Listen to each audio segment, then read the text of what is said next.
They killed his father. They killed his mother. They killed his wife. They killed his son. And now, 10 days into the most devastating air campaign the Middle East has ever seen, Iran's new supreme leader, Mojtaba Khamenei, may already be dead. Iranian state media is calling him Janbaz, a Persian title reserved for the war wounded. And here's the thing, nobody's seen him. Not once. Not on camera, not in a photograph, not in a video address to his own people. The man who is supposedly leading the Islamic Republic through the most existential crisis since 1979 is a ghost. And the question the entire world is asking right now is whether that ghost is ruling from a bunker or from a grave. Hey gang, it's me, Dr. Steve, your patron professor, here to help you make sense of the madness with breaking news and analysis you're not going to get anywhere else. So you know what to do. Make sure to smack that bell and subscribe button. So let's back up here and lay out exactly what we know, because this story is extraordinary. So on day one of this war, February 28th, U.S. and Israeli forces dropped approximately 30 bombs on the Supreme Leader's compound in Tehran. The strike killed Ayatollah Ali Khamenei, his wife, the defense minister, the head of Iran's National Security Council, and roughly 40 other senior regime officials. Iran's entire air defense network, the S-300s, the Bavar 373s, failed to intercept a single one of those bombs. Zero effective response. Now, here's what we didn't know at the time.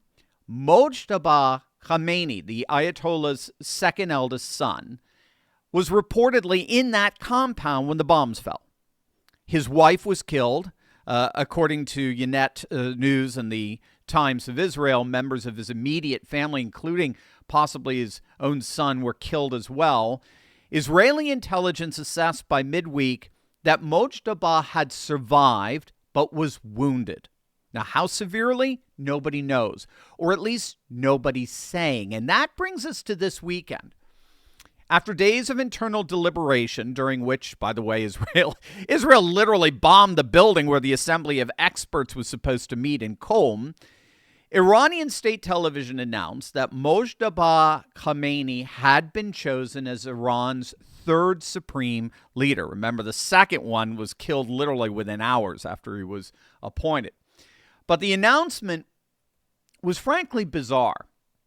There was no video of Mojtaba, there was no photograph, no audio address, nothing. The Assembly of Experts, or what's left of them, made the proclamation.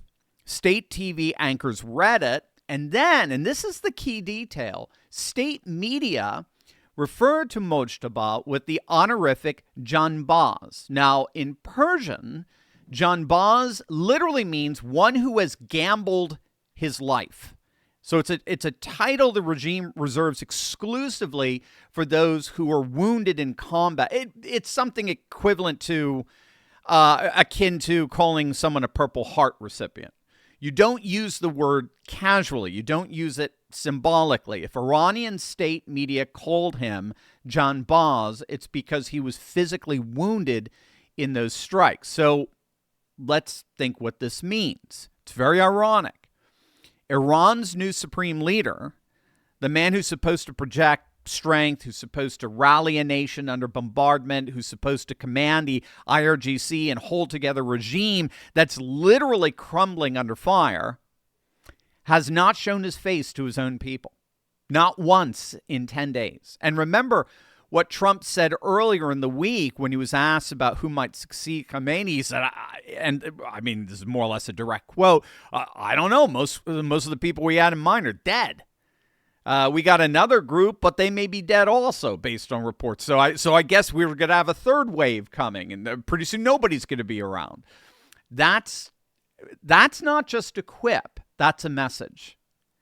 And Israel's defense minister made it even more explicit. He said publicly that any leader appointed to succeed Khamenei will become an unequivocal target for assassination, regardless of who they are or where they hide. But as it turns out, the fact that Mojtaba has not been seen since the original bombing that wiped out his family may indicate something else, something far more catastrophic for this already shattering regime.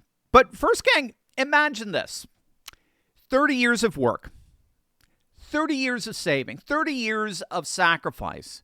Then 2 years before retirement, the market tanks, just like that. Everything you built, gone. Right before the finish line, right? I remember it happened to my grandmother. The market tanked and she saw like half her savings wiped out. And here's the truth nobody wants to think about. Anything can change overnight. Now, you've been led to believe you're safe, sitting in your paper assets, right? But look around you. Look at what's happening right now. War with Iran escalating. Oil prices surging. Global markets are reacting. And your retirement is sitting there fully exposed, tied to every bit of it. The wealthy aren't sitting in paper. The educated aren't. Central banks aren't. So why are you? More and more Americans are waking up to something most people never find out. You can move your IRA or 401k into physical gold outside the market. No taxes, no penalties. Done. That's exactly why I teamed up with Augusta Precious Metals. They showed me how it all works, and they've helped thousands of Americans understand how to protect part of their retirement with real physical gold. So here's what you need to do right now. Go to turleybuysgold.com or text Turley to 35052. That's 35052, and get Augusta's free gold guide. They'll show you exactly how it works. Clear, straightforward, every question answered.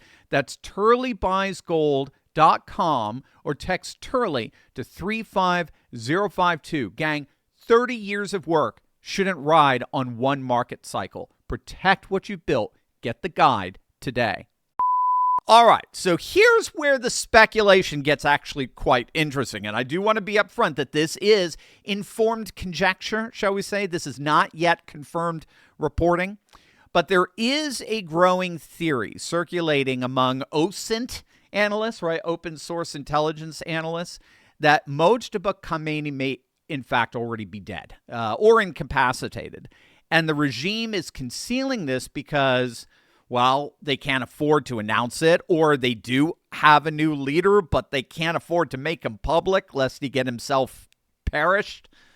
Or perhaps they're ruling through a committee, a shadow leadership council built around the IRGC while using Mojtaba's name as a figurehead. And there's another detail that cuts both ways. On the streets of Tehran, on-site video footage captured chants of death to Mojtaba echoing throughout neighborhoods. So you've got people openly cursing the new leader in the streets of his own capital, and the man himself can't even appear to rally his supporters or, intimidate his opponents. Reuters reported that Iranian officials privately warned the Assembly of Experts that naming a successor could make him an immediate target. The clerics went ahead anyway under massive IRGC pressure, and the fact that Mojtaba has not surfaced tells you that even the hardliners know the threat is real. Israel's already proven it. They can reach anyone, anywhere in Tehran. They killed Khomeini Sr. in his own compound. They killed the incoming chief of staff to the new supreme leader. They killed him in a strike in the heart of Tehran just days ago. So what we have right now is a regime that is functionally headless. The wounded supreme leader is either dead, dying, or hiding. The IRGC is launching missiles in his name, but nobody can confirm he's giving the orders. The presidential wing under President Pezeshkian has already publicly apologized to neighboring countries for Iranian attacks, a stunning signal that the pragmatists inside the regime are already trying to find an off-ramp.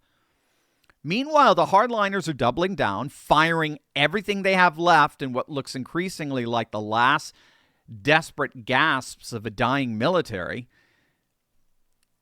And here's the sentence that keeps echoing in my mind. A wounded man is leading a wounded regime. A wounded man is leading a wounded regime. Or worse, a dead man is being used as a mask for a regime that can no longer show its face. Gang, we are witnessing something that has not happened since 1979. The Islamic Republic of Iran, the world's foremost state sponsor of terror, the regime that held 50 Americans hostage for 444 days, that funded Hezbollah and Hamas, that built a nuclear weapons program in secret, that murdered its own people in the streets during protests, and that was served as a regional proxy for China to boot. That regime is being dismantled in real time. Its supreme leader is dead. His successor is a ghost. Its missiles are spent. Its proxies are shattered. Its oil infrastructure is burning. And its own people are chanting death to Mojtaba in the streets of Tehran. The old Middle East isn't just burning. It's already gone. The only question left is what rises from the ashes. And that, gang, is what we're going to be tracking every single day. So what do you guys think? Let me know in the comments section below. And as always, make sure to smack that bell and subscribe button for breaking news and analysis you're not going to get anywhere else. Love you guys. God bless. Hey, gang, if you want to ask me your questions directly and get real thoughtful answers, join me every Monday night for our members-only Q&A.